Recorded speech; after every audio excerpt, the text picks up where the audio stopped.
શ્રી સ્વામિનારાયણ ભગવાનની જય. શ્રીજી મહારાજે અતિ કૃપા કરીને આ બ્રહ્માંડમાં પધાર્યા. અનંત બ્રહ્માંડ છે. હવે અનંત રચકણ હોય એમાં કયું રચકણમાં આપણે ધ્યાન આપવું? તો શ્રીજી મહારાજે આ રચકણ એટલે આ બ્રહ્માંડમાં પધાર્યા. તે બહુ અતિ કૃપા કરીને આ પધાર્યા. અને એટલું નહીં, આપણા જેવા થયા, આપણે સજાતી થયા, આપણા જેવું ખાધું, બેઠા ઉઠ્યા, બધી ક્રિયા કરી. આપણને ફેર ના પડે કે મહારાજને આપણે જુદા છે. મહિમા હોય એને ખબર પડે, બાકી તો બધું સરખું જ લાગે. એટલે જે પણ હોય એ પણ આપણે અતિ ભાગ્યશાળી છે કે મહારાજ અનંત અનંત રચકણ ક્યાં શ્રીજી મહારાજે કેટલી બધી કૃપા કરી. આ બ્રહ્માંડ પર આપણા જેવા થયા એટલે એ જ મોટી વાત છે. એ તો ક્યાં એમના દર્શન ક્યાંથી થાય? અને આ લોકમાં પધાર્યા અને પછી ગુરુ હરિ દ્વારા પ્રગટ રહ્યા. એ પણ મોટી કૃપા. એ તો મહારાજ આવીને જતા રહ્યા તો બધું ખાલી થયું. પણ એમને એવી કૃપા કરી કે આ વંશવેલો ચાલુ જ રહેશે. અને આપણે પણ આપણી ફરજ એટલી કે એમને અનુરૂપ થવું ન પડે. એમ અનુરૂપ થઈએ તો એમને એ સહાયક થઈ શકે. આપણને વિશેષ લાભ અને વિશેષ પોતાના કરીને માને તો એમને તો અતિ ધર્મનિયમ અતિ વાલા છે. એ મહારાજે પુરુષોત્તમ બોલ્યા પ્રીતે ગ્રંથમાં અનેક વાર આ ધર્મનિયમની મહત્તા બતાવી છે. અને ધર્મનિયમ અને એમને આપેલા છે. શ્રીજી મહારાજ પોતે જ વાત કરે કે ધર્મનું સ્વરૂપ ઓછું, એટલે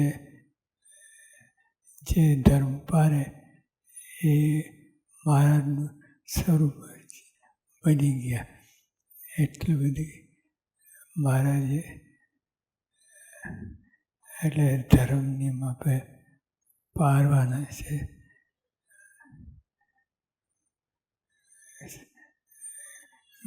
તો વાત કરી મારી મચેડી કાનપટ્ટી ઝાલી ધર્મ વર્તાવો. અને આપણે કરીએ છીએ, નથી કરતા, પણ ખામી હોય તો આપણે અંતરદૃષ્ટિ કરીને તપાસીને જોવાનું. બીજા કોક કરે છે કે નથી કરતા એના લપમાં ના પડવું. આપણે ઓછું છે, આનંદ જન્મનો કચરો પડ્યો છે, બધું કાઢવાનું છે. તો બીજું બધું બધું મૂકીને આપણે પોતે પોતાનો પર ધ્યાન આપવું અને પોતાની તપાસ કરવી. અને આ તો બધું કર્યું પણ સંપ રાખીને આપણે દીવ બધામાં દીવ ભાવ રાખીને બધા પોતાથી અધિક માનીને પોતાથી અને પોતા અરસપરસ પગે લાગે મનમાં હોવું જોઈએ. મનમાં ના હોય તો ગમે એટલું પગે લાગે તો એ કંઈ નહીં, પણ મનમાં હોવું જોઈએ કે મારે હજારો ગૌ છીટ હોય પણ તારા મનમાં હોય તો પહોંચી ગયા. તો હરિભક્તોને અરસપરસ દીવો રાખીને આપણે આ કરવું કરીએ છીએ. આપણે નથી કરતા પણ વિશેષ ધ્યાન આપીને એમાં પ્રવેશ કરવો અને અંતરદૃષ્ટિ કરીને પોતાના જ દોષ જોવાનો, બીજાનો દોષ જોવાનો કાંઈ વરે નહીં. ઉડતા ખાડામાં પડશો તો બીજા બધા મૂકીને અને બીજા દોષ દેખાય પ્રાર્થના કરી એ ભગવાન એના દોષ ટળે. પણ આપણા પોતાના એટલા બધા છે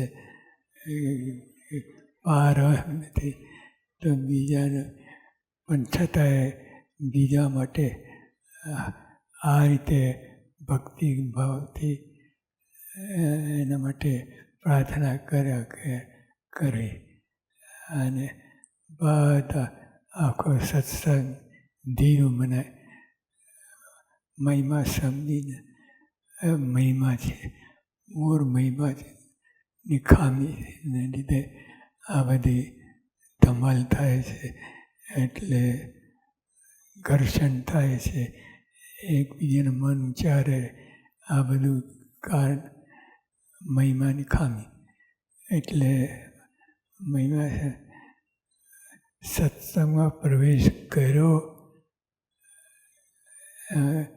એમાં બધું લાગુ પડે. એમાં ખાસ મહિમા ખાટી જાય. જે મહિમા ના હોય એ ટલ્લે ચડે. આપણે મહિમા સમજીને બધા આખું સત્સંગ મારે પોતે વાત કહી કે આ સત્સંગ સંતો હરિભક્તો દિવ્ય છે. આ મર્મની વાત જે કોઈ સમજે, જે કોઈ વિચારે અને એ મગ્ન થઈ જાય છે, એને આઠે ફોર એનો આનંદ માતો નથી. એટલે પોતે જ અક્ષરધામ બની જાય છે. હવે એને કહેવું પડે મહારાજ આપેલા નિયમ પોતા પર લાગુ પડે તો કામ થઈ જાય. બીજા ઉપર કાંઈ તો ખાડામાં પડે. અને આપણે સહેજ સ્વભાવ બીજાનું જોવાનું હોય છે જ. ગમે એટલું હોય આપણે ધ્યાન ભજન ભક્તિ કરીએ, બધું જ કરીએ, બધી સાચી વસ્તુ છે. પણ આ દોષ બીજાનું જોવાનું ટેવ પડી છે એ આપણે ધીમે ધીમે કાઢે. બળજબરી નહીં કરે. બળજબરી કરી તો ઉડતા આપણને વર્ગે. પણ સમજીને સમજણ રાખીને મહિમા સમજીને આ બધાનો આ બધું દોષ નિવારણ કરવાની વાત છે. મહારાજે કરી છે. સહજાનંદ સ્વામી મહારાજ.